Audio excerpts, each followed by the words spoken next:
Hello everyone, welcome back. তোমাদের সাথে সাথে আমি নিজেও নিজেকে ওয়েলকাম ব্যাক জানাচ্ছি, কারণ নানান কারণে এই কয়েকদিন ভিডিও ডিসকন্টিনিউয়াস হয়ে গেছিলো। তোমরা তো জানো আমার একটা প্রেজেন্টেশন ছিল, তো প্রথম এক সপ্তাহ আমি সেটা নিয়েই বিজি ছিলাম। তারপরে প্রেজেন্টেশন হয়ে যাওয়ার পর না আমি এই কয়েকদিন সারাদিনে প্রচুর ঘুমিয়েছি। সারাদিন মানে ল্যাবের পরে আর কি, যতটা সময় পেয়েছি আমি প্রচুর ঘুমিয়েছি। তো যেই কারণেই ভিডিও আর রেগুলারলি দেওয়া হয়নি। I am sorry for that, but আর না, আজকে থেকে আবার রেগুলার ভিডিও আসবে।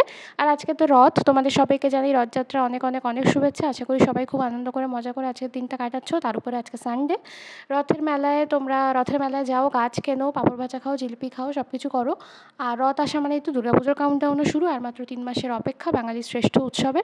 এই কয়েকদিন আমি কিছু কিছু ছোটো ছোটো ক্লিপ নিয়েছিলাম। প্রথমে ভেবেছিলাম সেগুলো শেয়ার করবো না, তারপর ভাবলাম না, নেওয়া আছে যখন চলো সেগুলো শেয়ার করি। আর এটাও তোমাদেরকে জানি যে দিল্লিতে এই মুহূর্তে কী আপডেট। সবথেকে বড় আপডেট এবং মোস্ট অ্যাওয়েটেড আপডেট সেটা হলো দিল্লিতে মনসুন অ্যারাইভ করেছে। প্রচুর বৃষ্টি হচ্ছে, টেম্পারেচার অনেক কমে গেছে। এখন মোটামুটি একটা প্লেজেন্ট